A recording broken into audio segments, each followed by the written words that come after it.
Hello everyone, मैं हूं आपका फ्रेंड एडवोकेट विजय वर्मा। आज मैं आप लोगों के लिए बहुत ही इंपॉर्टेंट टॉपिक पर वीडियो लेकर के आया हूं।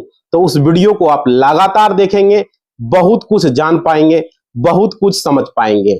साथियों, आज की जो मेरी वीडियो है वो महिला है, पुरुष है, कॉलेज स्टूडेंट है, आप सभी के लिए वीडियो जो है बहुत ही महत्वपूर्ण है। आज की जो मेरी वीडियो है वो उन सभी लोगों के लिए महत्वपूर्ण है कि जिनकी उम्र 60 साल हो गई है या फिर जिनकी उम्र 60 साल होने वाली है। साथियों, यह वीडियो बहुत ही इंपॉर्टेंट है और यह वीडियो खास करके मैं उन लोगों के लिए बना रहा हूं जो कानून की जानकारी नहीं रखते हैं और उन्हें लगता है कानून सिर्फ और सिर्फ वकीलों के लिए जरूरी है, किसी क्रिमिनल के लिए जरूरी है, अपराधी के लिए जरूरी है। यह वीडियो आप सभी के लिए बहुत ही इंपॉर्टेंट है। साथ ही साथ जो भी युवा वर्ग है उनके लिए भी यह वीडियो इंपॉर्टेंट है। आज मैं आपको सुप्रीम कोर्ट के बहुत ही महत्वपूर्ण जजमेंट के बारे में बताने वाला हूं, जिसको जान करके युवा वर्ग है ना, वह भी सावधान हो जाएं और वो भी इस वीडियो बात को समझें।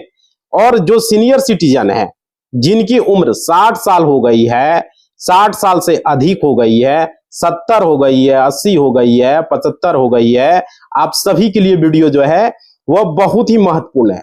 और सुप्रीम कोर्ट ने 2025 में क्या आदेश दिया है, सीनियर सिटीजन के लिए क्या बात कही है, जिसे जानना आप सभी के लिए बेहद जरूरी है। आज मैं सारी चीजों इस वीडियो में आप लोगों को आज आपको पूरी तरीके से बताने वाला हूं। सबसे पहले मैं आप लोग को यह बता दूं साथियों कि जो भी व्यक्ति हमारे देश में जिनकी भी उम्र 60 साल हो गई है उन्हें हम सीनियर सिटीजन कहते हैं, यानी कि वरिष्ठ नागरिक। और जो महिलाएं जिनकी उम्र 58 साल हो गई है उन्हें भी हम सीनियर सिटीजन कहते हैं।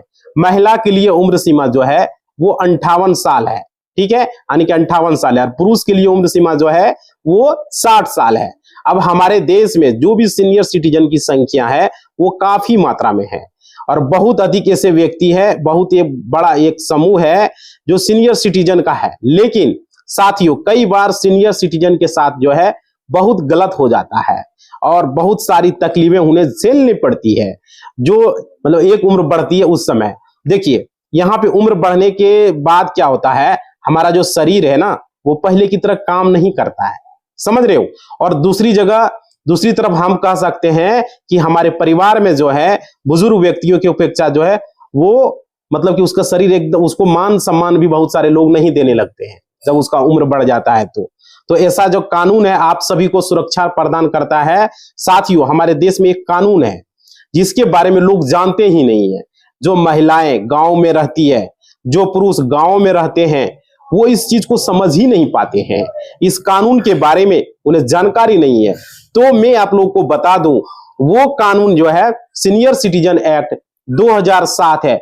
ये स्पेशली एक कानून है जो सिर्फ और सिर्फ जो है बुजुर्ग व्यक्तियों की सुरक्षा के लिए बनाया गया है। जैसे आपने सुना होगा 498A जो महिलाओं की सुरक्षा के लिए बना है, आप लोग को पता है। कई बार इसका जो है मिसयूज भी होता है।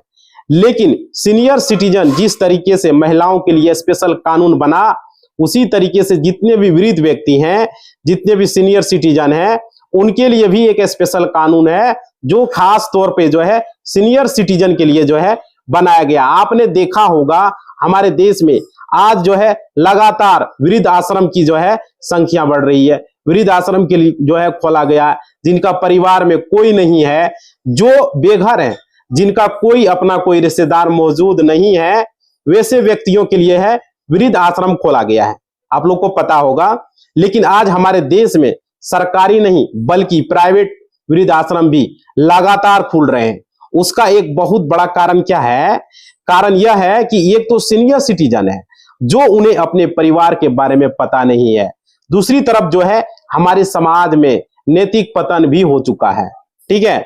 जो है माता पिता को सिर्फ और सिर्फ जो है उनसे संपत्ति, उनसे पैसे लेने की फिराक में रहते हैं और बाद में जो है अपने माता पिता को अपने घर से निकाल देते हैं, समझ रहे हो, और उन्हें ओल्ड एज होम में मतलब कि डाल दिया जाता है, समझ पा रहे हो। तो सीनियर सिटीजन के लिए जो वृद्ध आश्रम बनाए गए उसमें रख दिया जाता है। अगर सरकारी में मतलब कि मान लीजिए नहीं रखा गया तो उनके लिए प्राइवेट कुछ संस्थाएं हैं, उन्हें जो है प्राइवेट वृद्ध आश्रम खोले गए, वहां पे डाल दिया जाता है प्राइवेट वृद्ध आश्रम में, आप लोग को पता होगा। तो भाई ये सब क्यों किया जाता है, ये बात है। और देखिए आगे यहाँ पे क्या है, तो दोस्तों इसमें गलती किसकी है? दोस्तों इसमें सबसे पहले तो वो गलती जो मैं आपको बता सकता हूं कि वो गलती हमारे परिवार में जो युवा वर्ग है उनकी गलती है। दूसरी गलती वृद्ध व्यक्तियों के लिए भी है, समझिए उनकी भी गलती। आप कहेंगे कि जो सीनियर सिटीजन है उनकी क्या गलती है? साथियों, कानून को नहीं जानना एक गलती है। आप अपने अधिकार को नहीं जानते हैं तो ये भी एक गलती है, समझ रहे हो। अब आपके लिए सरकार ने एक स्पेशल कानून बना दिया है सीनियर सिटीजन एक्ट 2007, और इसका आप प्रयोग ही नहीं कर पा रहे हो जानकारी के अभाव में। तो ये कहीं ना कहीं आपकी खुद की कमी है। मैंने बहुत पहले एक बुक में कुछ लाइनें पढ़ी थी, उसमें लिखा हुआ था कि जंगल में सबसे पहले वही पेड़ काटे जाते हैं जो बिल्कुल सीधे होते हैं। यानी कि वृद्ध आश्रम कभी भी आप जाएं तो वहां पर देखेंगे कि जो व्यक्ति बिल्कुल सीधे होते हैं, बिल्कुल भोले होते हैं। साथियों, आप सीधे भोले रहेंगे, अच्छे व्यक्ति बने, लेकिन अपने अधिकारों को भी जाने, क्योंकि वो अधिकार है। अगर आपके अधिकार को कोई आपको देने से मना करता है तो आपको उसका विरोध करना चाहिए। अगर आप विरोध नहीं करेंगे तो आप लगातार प्रताड़ित होते रहेंगे। साथियों, मैं आप लोग को बता दूं, कई जगहों पे संपत्ति को लेकर के माता पिता या फिर पिता पुत्र में विवाद चलता है। इसको लेकर के कई सारे मुकदमे भी चलते हैं, और कई बार जो युवा वर्ग है उनको लगता है कि पिता के नाम से कोई संपत्ति है तो वह संपत्ति जो है वो हमारी है। जितने भी युवा वर्ग है, मैं आप लोग को बता दूं कि अगर प्रॉपर्टी आपके पिता ने अपने पैसे से खरीदा है और अपने पैसे से कोई फ्लैट लिया है, अपने पैसे से कोई आपके गांव में जो है वो जमीन खरीदी है, तो उसके मालिक सिर्फ और सिर्फ आपके पिता हैं। आपके पिता ने उस संपत्ति को खरीदा है। अगर आपकी माता जॉब करती थी, कहीं पे गवर्नमेंट जॉब कर रही थी या फिर कहीं मल्टीनेशनल कंपनी में जॉब कर रही थी, या फिर उसकी आपकी माता ने संपत्ति खरीदी है, तो वो संपत्ति के मालिक जो है उस संपत्ति का पूरा पूरा हक आपकी माता का है, समझ रहे हो। वो सिर्फ और सिर्फ आपकी माँ का है, जिसमें बेटा बेटी का कोई राइट्स नहीं होता है, कोई अधिकार नहीं होता है। यह सभी व्यक्ति इस बात को समझें, और जितने भी सीनियर सिटीजन हैं आप सभी इस बात को समझें। कई बार आपको घर से निकाल दिया जाता है और वृद्ध आश्रम में डाल दिया जाता है, और आप चुपचाप रोते रोते वृद्ध आश्रम चले जाते हैं, तो यह भी एक गलती है, समझ रहे हो। आपको ये बात समझनी होगी, जाननी होगी कि यह जो संपत्ति है, जिस संपत्ति को मैंने अपने पैसे से खरीदा, आज उसी संपत्ति से हमें बेघर कर दिया जा रहा है, और उसी फ्लैट से हमें बेघर कर दिया गया। तो क्यों किया गया? देखिए, तो ये आपके अधिकारों का हनन है, और यह कानून है।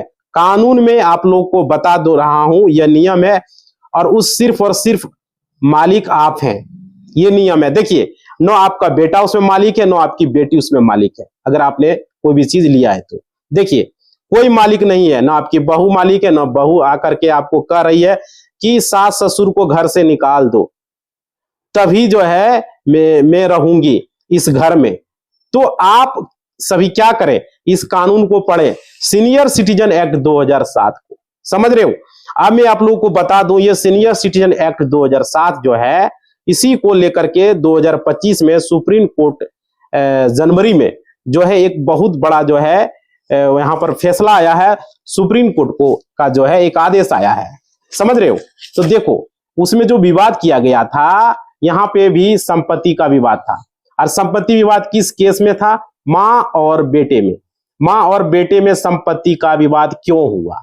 ठीक है, क्योंकि बेटे ने कहा मुझे जो है आपकी सारी संपत्ति चाहिए, मेरे नाम से संपत्ति जो है वो हो जाए। आपकी उम्र हो चुकी है, आप सीनियर सिटीजन हो चुके हैं, आपकी उम्र 60 साल हो गई है, तो आप यह संपत्ति जो है हमें दे दो। साथियों, इस तरह की बातें जो है कई बार कोर्ट में आते हैं, और कई सारे व्यक्ति ये बातें आकर के कहते हैं कि हमारी पत्नी कह रही है कि जो माता पिता है वो बूढ़े हो चुके हैं, तो वो अब कुछ नहीं कर पाएंगे, तो संपत्ति तो हमारी हो गई, तो क्यों ना संपत्ति हमारे नाम हो जाए। इसको लेकर के वो माता पिता पर जो है दबाव बनाते हैं। बहू जो है अपने सास ससुर के ऊपर दबाव बनाती है, तो ये जो संपत्ति है हमारे नाम कर दो। तो ये जो मामला था, इस मामले में जो मां थी वो जागरूक महिला थी और समझदार महिला थी। तो फिर आप कर सकते हो कि उनका जो है एडवोकेट थे वो बहुत ही जानकारी वाले थे, देखिए, और अग्रसी थे, यानी कि भविष्य को देखते हुए क्या संभावनाएं जो है वो हो सकती है। साथियों, हमारे देश में जो अधिवक्ता समाज है वह आप उसका जो है उनकी जो है लेबिलिटी बनती है, समझ रहे हो, कि आपको कानून के बारे में वो जानकारी दे और भविष्य में इसको जो है क्या इसका इफेक्ट हो, क्या इसका साइड इफेक्ट हो, इनके बारे में आपको बता दे, समझ रहे हो। भले ही आप उनकी बात को सुने या न सुने, वो आपकी मर्जी है, लेकिन एक एडवोकेट जो है वो भविष्य में आपके केस की क्या स्थिति हो सकती है उसके बारे में आपको जरूर बताएगा। और आप बात करते हैं कि इस केस में जो है क्या हुआ। देखिए, मां ने लिखा, एक गिफ्ट डीड बनवाया, ठीक है, अपने बच्चे के नाम से और अपने बेटे के नाम से एक गिफ्ट डीड बनाया।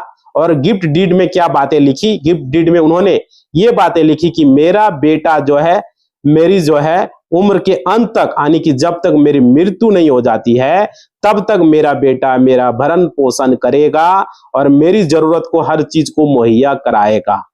अब एक वृद्ध व्यक्ति, एक सीनियर सिटीजन जो होता है, वो व्यक्ति होता है, वो कौन सी चीजें की डिमांड कर सकता है। उसकी डिमांड यह जो है हो सकती है उसे टाइम पे खाना मिले, उसे टाइम पे वो डॉक्टर की सुविधा मिले, उसे समय पे दवाइयां मिल जाए, उनके लिए कपड़ों की व्यवस्था हो जाए, उनका सेवा किया जाए, या उन्हें शांति से जो है रहने के लिए कमरा मिल जाए। इससे अधिक कोई भी सीनियर सिटीजन का वो डिमांड नहीं होता है। और वो कभी नहीं कहता है कि मैं अमेरिका जाऊंगा, लंदन जाऊंगा, पेरिस जाऊंगा, इंग्लैंड जाऊंगा, वगैरह वगैरह शहर जो है वो घूमने चला जाऊं, इस तरह की उसकी कोई डिमांड नहीं होती है। तो इस तरह की डिमांड नहीं होती। जो मालिक जरूरतें हैं, भोजन, वस्त्र, आवास और चिकित्सा, इतनी सारी चीजों के लिए जो है मेरा बेटा जो है मेरी सभी आवश्यकता को जो है मेरा रेगुलर मेरी जरूरतों को पूरा करेगा, ठीक है, उनको पूरा करेगा और जो तब तक ठीक रहेगा। लेकिन अगर इन जरूरतों को वो पूरा नहीं करता है तो ये जो गिफ्ट डीड है उसे रद्द किया जाए, ऐसा बात लिखा उन्होंने, यानी शून्य जो है वो कर दिया जाए, शून्य कर दिया जाए। देखो, तो और इस संपत्ति को मैं पुनः वापस लेने का अधिकारी बन जाऊंगी। यह लाइनें जो है माता ने जो गिफ्ट डीड में, यानी कि उपहार डीड में ये बातें लिख दी। साथियों, परिस्थिति ऐसी आई कि बेटे ने जो है अपनी मां को केयर नहीं की, उनका जो है जो जरूरतें थी उनकी जरूरत को उन्होंने पूरा नहीं किया, समझ रहे हो, बेटा ने पूरा नहीं किया, उनकी जरूरतें जो उन्होंने गिफ्ट डीड में लिखा उसे पूरा नहीं हुआ। फिर देखिए, इसको लेकर के जो है वो महिला जो है वो कोर्ट चली गई, ठीक है, और कोर्ट में उसे सिविल कोर्ट में न्याय नहीं मिला। फिर वहां से वो हाई कोर्ट चली गई। हाई कोर्ट में भी जो है उनके बेटे के पक्ष में वो आ गया, तो जजमेंट आ गया। तो उस जजमेंट को लेकर के, हाई कोर्ट के जजमेंट को लेकर के वो चली जाती है सुप्रीम कोर्ट। सुप्रीम कोर्ट में वहां पर पहुंच गई, हाई कोर्ट के आदेश को वो पलट देती है। और किस कानून के तहत पलटती है, तो सीनियर सिटीजन एक्ट 2007 के तहत। तो यह कानून में एक सेक्शन है, सेक्शन 23, और इस कानून का जो नियम है, माता ने यह नियम लिखवाए कि अपने उपहार डीड में वो इसी सेक्शन के तहत लिखा है। सीनियर सिटीजन एक्ट 2007 के सेक्शन 23 के तहत, सेक्शन 23 में इस तरह की जो है वो नियम बताया गया है। अगर जो भी माता हो या पिता हो, अगर संपत्ति को अपने बेटे को ट्रांसफर कर रही है, बेटी को ट्रांसफर कर रही है, और बेटा बेटी को उसका केयर नहीं कर रहे हैं, तो उनका भरण पोषण नहीं करते, उन्हें जरूरतों को, चीजें को नहीं देते हैं, तो जो भी गिफ्ट डीड बना करके माता पिता ने अपने बच्चे को दिया है वो उसे वापस लेने का अधिकारी बन जाता है, और जो आपका गिफ्ट डीड है वो पूरी तरीके से रद्द हो जाएगा। इन बातों को जो है जानना हम सभी के लिए बेहद जरूरी है। और ये कोई बात पुराना जजमेंट नहीं है, 2025 का जजमेंट है, और यह इसके लिए आप इसे गूगल पे सर्च कर सकते हो। नाम है उर्मिला दीक्षित बनाम सुनील शरण दीक्षित, उर्मिला दीक्षित वर्सेस सुनील शरण दीक्षित, ठीक है, हिंदी में बनाम, इंग्लिश में वर्सेस, मतलब वहां पर आपको 2025 में आप सर्च करोगे, आप गूगल में जैसे ही इसे लिखोगे पूरा केस का डिटेल्स आपको मिल जाएगा। क्या लिखोगे, उर्मिला दीक्षित बनाम सुनील शरण दीक्षित। ठीक है, अब वो आपके सामने आ जाएगी, आप जिस भाषा में चाहो उस भाषा में इस जजमेंट को ले सकते हो, चाहे आप किसी भी राज्य से हो। इस कानून को आप अगर जानना चाहते हो, जितने भी सीनियर सिटीजन है हमारे देश में, उन सभी को जानना बेहद जरूरी है। ऐसा नहीं कि आपको किसी ने घर से भगा दिया, आप घर से रोते रोते वृद्ध आश्रम चले गए, अपने अधिकारों का प्रयोग नहीं किया। अगर आप वृद्ध आश्रम जा रहे हो तो आप कानून का उपयोग नहीं कर रहे हो, आप दूसरे सीनियर सिटीजन को भी कमजोर कर रहे हो। अगर एक सीनियर सिटीजन हाथ खड़ा करता है, एक सीनियर सिटीजन अगर विरोध करता है, तो समाज में क्रांति लाने का काम करता है। जो लोग इस बात को डरते हैं हमारे साथ ऐसा नहीं हुआ, ये हुआ, वो हुआ, समझ रहे हो, तो आपके लिए स्पेशली कानून बना गया। क्योंकि आप सीनियर सिटीजन एक्ट, अगर किसी व्यक्ति को जिसकी उम्र 50 साल हो गई है और कहा है सीनियर सिटीजन एक्ट 2007 के तहत मुझे जो है केस फाइल करना है, और केस फाइल नहीं होगा, उसका केस जो है इस सेक्शन के तहत जो है वो नहीं चलेगा। आपका सेक्शन 2007 जो है सीनियर सिटीजन एक्ट सिर्फ और सिर्फ वृद्ध व्यक्ति का है। ठीक है, जिसकी उम्र 60 साल हो गई है और जिस महिला की उम्र 58 साल हो गई है, बस वही लोग जो है इसका लाभ ले सकते हो, इसका उपयोग कर सकते हो। इसलिए अपना बेटा, बहू या अपनी बेटी से डरे नहीं, वृद्ध आश्रम नहीं जाए और अपने हक की लड़ाई आप लड़ें। आपको अपने हक की लड़ाई के लिए जो है आवाज उठानी होगी।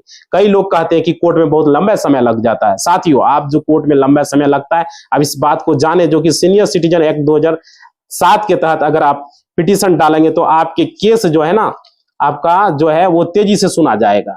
ये चीजें आप समझिए और इसका प्रयोग करके देखिए। प्रयोग नहीं होने के कारण जो है इस तरह की परिस्थितियां आती है। साथ ही साथ मैं आप लोगों को बता दूं, अगर आपका बेटा, आपका बेटी जो भी है, कई बार ऐसा होता है, कई बार जहां पर जो सीनियर सिटीजन है, आपके पोता पोती जो है जॉब कर रहे हैं, अच्छे कंपनी में काम कर रहे हैं या फिर गवर्नमेंट जॉब में है, तो आप अपने पोता पोती से भी मेंटेनेंस लेने का जो है आपको हक है, आपको अधिकार है। आप अपने जो है पोता पोती से जो है आप मेंटेनेंस ले सकते हो, आपका जो है ये अधिकार है। आप जो है आपके पोता पोती भी मना नहीं कर सकते। कई बार मैंने सीनियर सिटीजन को सुना है जो कि कोर्ट आते हैं, वो हमेशा जो है अपने बेटे की ही बात करते हैं, जो कि हमारे बेटे वो देखते नहीं है, कुछ भी जो है वो हमारे जो है ट्रीटमेंट नहीं करवा रहे हैं, समझ रहे हो, तो हमें मेडिसिन नहीं दिलवा रहे हैं। जब उनका नोटिस आता है, कोर्ट से पता चलता है कि बेटे की आय बिल्कुल नहीं है, कहीं मजदूरी कर रहा है, बिल्कुल साधारण गरीब है, वहीं बेटी जो है वो मल्टीनेशनल कंपनी में जॉब कर रही है, कंपनी में, लेकिन लोग बेटी से मेंटेनेंस बैंक में जॉब कर रही है, मांगते ही नहीं है। उन्हें लगता है कि नहीं, शादी के होने के बाद से बेटी मेंटेनेंस हमें नहीं ले सकते हैं बेटी से। तो मैं आप सभी सीनियर सिटीजन को ये बता दूं, अगर आपका बेटा योग नहीं, तो आप अपना ट्रीटमेंट नहीं करवा पा रहे, तो अपने पास पैसे नहीं है, तो आप अपने बेटी से भी ले सकते हो, अगर कहीं बैंक में, कंपनी में कहीं भी जॉब कर रही है, क्योंकि आपके बाद उसकी संपत्ति पे बेटा और बेटी जो है आपके दोनों पे अधिकार है, हम बराबर हकदार होते हैं। तो संपत्ति पे आप हकदार बराबर है, तो फिर मेंटेनेंस देने में बेटा ही मेंटेनेंस देगा, बेटी से मेंटेनेंस क्यों नहीं लिया जाएगा? ऐसा कानून नहीं है, आप बिल्कुल आप किसी से भी ले सकते हो, समझ रहे हो। सीनियर सिटीजन एक्ट 2007 के तहत जो है सेक्शन 23 के साथ आप पढ़ें और आप समझे इस बात को। अगर आपके साथ गलत हो रहा है तो आप नजदीकी जो भी एडवोकेट है, जिस राज्य में आप रह रहे हो, अपने नजदीकी एडवोकेट से वहां पर जाएं, और अगर आपको प्रताड़ित किया जा रहा है तो वहां पर जाके आप केस करें भाई। ये चीजें आप लोगों के लिए है, जो कि आज का वीडियो में हमने क्लियर कर दिया क्या क्या करना है। नजदीकी एडवोकेट के साथ जाना है, वहां पर केस कर देना है, बस यही एक्ट के तहत आप केस कर सकते हैं कोई भी कोर्ट में जाके। क्लियर, समझ में आ गया? इसी बात के साथ इस वीडियो को हम समाप्त कर रहे हैं। आप लोग क्या करोगे, चैनल को सब्सक्राइब कर लोगे, वीडियो को लाइक कर दोगे और घंटी को बजा दोगे। सब्सक्राइब जरूर करना भाई, आपका सब्सक्राइब जरूरी है, और वीडियो लाइक जरूर करना, आपका लाइक ही हमारा मोटिवेशनल होता है। और कमेंट करोगे वीडियो कैसा लगा।